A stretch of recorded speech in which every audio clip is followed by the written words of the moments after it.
Mahal, Hmm. ano lang, gusto ko lang makakwento lang natin tungkol sa ex ko. Oo. Tapos sa'yo din yung sa ex mo. Yun sa'kin, yun sa'yo na lang. Yung sa ex ko kasi, ang gusto ko lang sa ex ko, inaasikaso niya ako, Tapos, inaalagaan niya ako, tsaka magaling siya magluto. hmm, Magaling siya magluto. Tawa, ikaw ba? Ano ba yun sa ex mo? sa'kin, sa ex ko, yun, magaling naman siya magluto, Oh. masarap, yun, tapos, yun, ano rin, sipag din. Tolongges ka ba? Mahal, Hmm, gusto ko lang makwento natin tungkol dun sa ex ko. oh. Tapos sa ex mo din, kwento mo din. Hindi ko kwento kayo sa'kin, sa'yo na lang.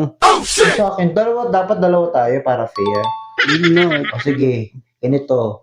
Yung sa ex ko dati, inaasikaso niya ako. Tapos siya, inaasikaso ko rin siya. Inaalagaan niya ako. Tapos yun, pinagluluto ko siya ng masarap na pagkain. oh, At yun lang, pinagluluto ko siya ng napakasarap na pagkain. Lalo na kapag siya, inaalagaan ko siya. oo. Ikaw, paano ba sa ex mo? Sa ex ko, Mm-mm. yun, masarap magluto yun. Nagluluto niya ako araw-araw.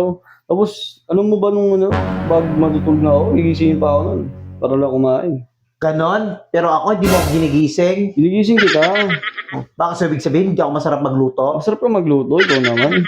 Parang sinabi mo, hindi ako masarap magluto, tapos hindi kita ginigising. Ginigising mo. Araw-araw nga kita ginigising. Ayun nga eh, masarap ka rin magluto. Oh, ano masarap magluto doon? Kasi parang pinaparamdam mo, hindi kita inaasikaso, tapos wala kang Alam wala ko, kang inasikaso sa akin. mo ako. Alam ko yun. Alam mo, pero hindi mo inasikaso. Kasi parang pinapamukha mo sa akin na mas magaling mag-alaga sa iyo yung ex mo. Hindi, oh. Alagaan mo lalo yung ex mo. Yan tayo eh. Nagkikwentuhan tayo kaya galit ka eh. Magalit ka. Pero syempre, mahal mo yun, mahal mo. Hindi ko siya mahal. Wala na kami. Ex ko na lang yun. Ex ko na lang yun. Parang mas mahigit pa siya sa akin, no? Pasamantala, pinaramdam ko naman sa iyo yung higit sa Hindi lahat. ah. Oh, Hindi ko mahal yung pinagluto mo, pero ako hindi mo ako pinagluto. Pinagluto mo nga ako Pinagluto mo ako? eh. Pag pinagluluto mo ako, nagreklamo ka pa nga eh. Pero yung ex mo, tuwang-tuwa ka. Ano?